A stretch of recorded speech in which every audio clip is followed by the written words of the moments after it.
Theology in the Book of Judges. Isn't that a little like analyzing the way God is revealed in Marvel's X-Men? After all, Judges is a book about secret assassinations and superhuman heroes and ambitions run amok. It's not like we're talking about Paul's letter to the Romans here. But even though the Book of Judges might remind us more of Raiders of the Lost Ark than John Calvin's Institutes of the Christian Religion, if we're not seeing the theological agenda here, it's because we're not looking carefully enough. In our introduction to Judges, we talked about the theory that the Book of Judges is part of the Deuteronomistic history, a section of the Bible comprised of the books of Joshua, Judges, 1st and 2nd Samuel, and 1st and 2nd Kings. This portion of the Bible is primarily concerned with explaining the downfall of Judah, why the nation wound up in the captivity in Babylon in 587 BC. The redactor, the editor, of the Deuteronomistic history incorporated existing materials into a national epic designed to explain to the people of Judah that God had not failed his people. Instead, the people had failed their God. So the theory goes that the Deuteronomistic history was created primarily for a theological purpose. The major purpose here was not chronology, though there's certainly some chronology evident. It's not about record keeping. Primarily, the Deuteronomistic history, and thus the Book of Judges, is designed to throw light on the relationship between the Hebrews and their God. Now, this theology isn't presented in nice, neat propositions such as God is omnipotent or God is omniscient. Rather, the theology of these books is revealed in the selection of the stories, in the fates that befall the characters, and in the occasional, typically understated editorial comment. Literary devices like irony and reticence are used to a remarkable extent in these narratives. Readers who fail to appreciate these aspects of the stories may misunderstand their messages. So what are some of the theological emphases of this work? The most obvious one is that history is the primary conduit of revelation. Through actions that occur on the stage of world events, God reveals his nature and his relationship with his people. That might sound a little bit obvious. After all, this is called the Deuteronomistic history. But compare this method of revelation to those claimed by other peoples. Most of the ancient Near Eastern peoples believed that truth was revealed primarily through myth, through stories about the gods and their interactions with each other. These stories aren't typically set in the world of historical events. Rather, they're set in a world that precedes or transcends world history. You couldn't investigate the story of Baal's victory over the chaos monster by studying the royal chronicles of Tyre. On the other hand, the classical Greeks began a tradition of presenting theological musings in propositional form or in forms of argument, affirmations about what they believed the gods were like. That's the tradition that the Church has inherited, giving us the kind of speculation on the nature of God that most of us are familiar with today. We're not really used to truth presented in narrative form, and we sometimes don't understand the subtleties of the method. Another feature of the theology of this work, perhaps one that seems a little simplistic to us, is the idea that good behavior is rewarded and bad behavior is punished. Technically, we might refer to this idea as tit for tat. Now, even though it sounds simple, this idea has a rather sophisticated foundation. It's based on the covenant as presented in the book of Deuteronomy. Deuteronomy couches the relationship between God and his people in terms of a covenant which was modeled after the covenants that ancient Near Eastern overlords might have with their vassals. We call these covenants of suzerainty. The overlord is the suzerain. His vassals enter into a formal covenant relationship that's designed to mutually benefit both parties, or at least that's the theory. In Israel's case, if they kept the requirements of the covenant, then God, the overlord, would reward them with blessings. If they failed to keep the covenant, God would discipline them with curses. The ultimate curse, according to the book of Deuteronomy, would be that God would send his people into exile, depriving them of the land that they had been given.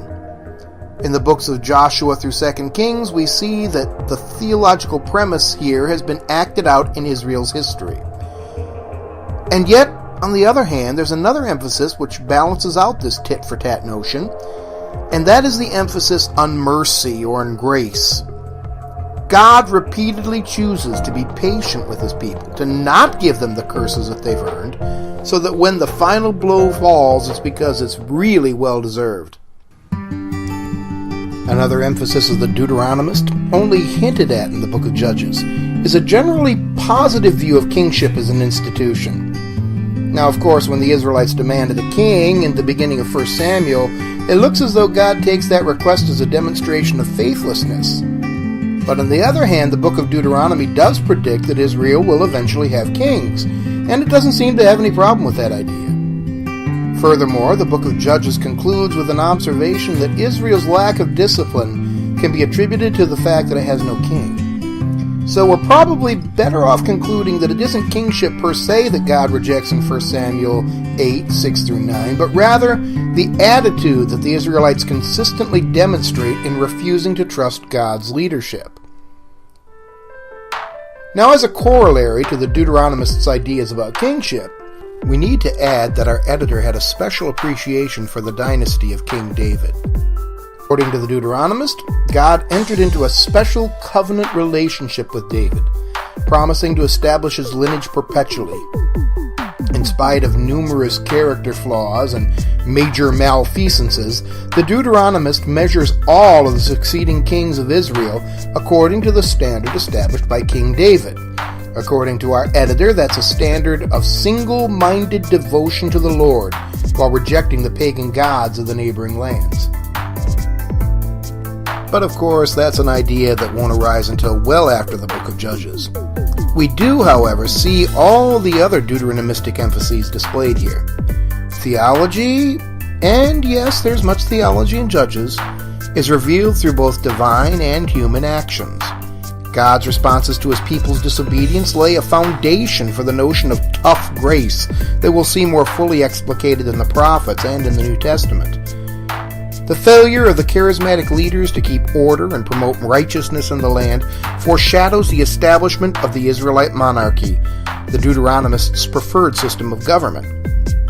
Likewise, the repeated failures of the Israelites to do God's will and the repeated punishments that God brings on his nation, they're ominous signs of the final act in the Deuteronomist's drama. The people of Judah crushed under the heel of Babylon, its leading citizens carried away as captives. Certainly, Judges plays an important role in this massive historical chronicle. The Deuteronomistic undercurrent in this book is nowhere as evident as it is in the so-called Judges cycle. Now, this theme has nothing to do with magistrates on mopeds. Rather, it refers to the repetitive cycle of sin and deliverance that runs through the entire book of Judges. This cycle is explicitly described in Judges 2. It begins with Israel at peace and prosperous, but soon they forget about the Lord and they begin to worship the pagan gods of their neighbors. God then delivers Israel into the hands of their enemies, and the people are oppressed for X number of years. Eventually, however, the people repent of their sins, and they cry out to the Lord for help. God raises up a judge, a deliverer, to save them from their enemies. And once the people are delivered, they're at peace again, and they begin to prosper.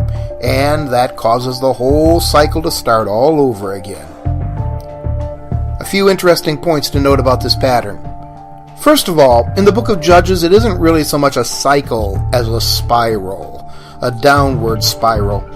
With each succeeding episode, we see Israel becoming more and more stubborn in the rebellion. With each episode, the deliverance seems less decisive, and the judges themselves become more flawed. As we come to the end of the book, we see God delivering the people not because of themselves, but in spite of themselves. Though the Israelites prove faithless in their covenant commitment, God remains faithful to his covenant commitment.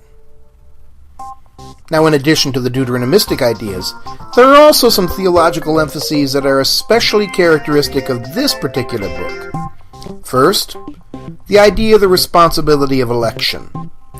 Election, the idea that God chooses certain people for certain roles or responsibilities, is a theme that runs through the entire Bible.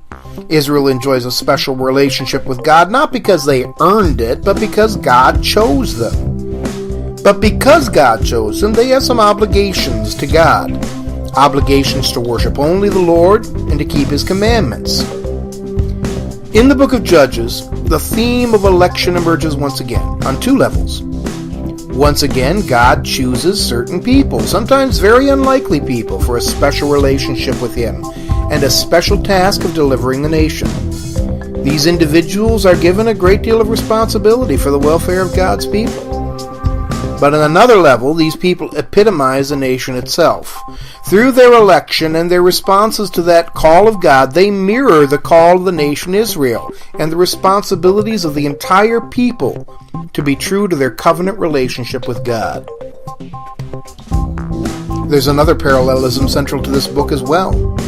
The human judges all reflect, albeit imperfectly, the ultimate judge in this book, which is the Lord Himself.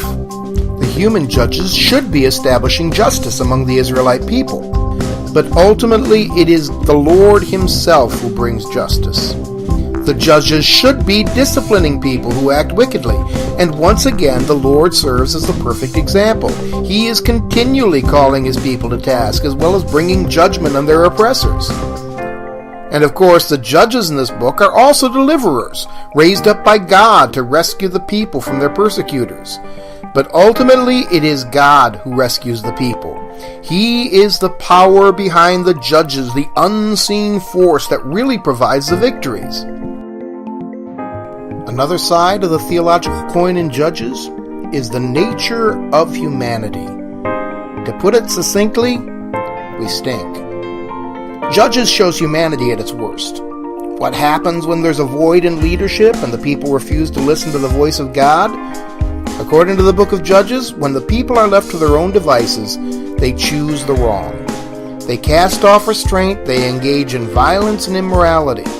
Without the external controls of law and divine guidance, human beings embrace the dark side with relish. But there's a danger lurking in the dark. Time and time again in this book, the Israelites discover that the evil that looks so appealing as it draws them in has another agenda.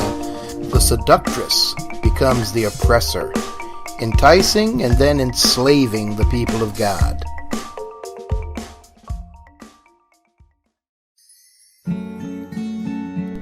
A final theological theme in Judges, one we already mentioned in connection with the Deuteronomistic history as a whole, but one that deserves special emphasis here, is the nature of divine grace and mercy. Throughout this narrative, God does not abandon His people to their fate. He doesn't treat them as they deserve. He treats them much better than they deserve. They violated their covenant agreement with their sovereign Lord, but He chose to honor His side of the agreement all the same. This theme is, in fact, present throughout the entire Bible, but seldom is it so dramatically displayed as it is here. God's mercies are new in every episode. His love for His people compels Him not to give up on them.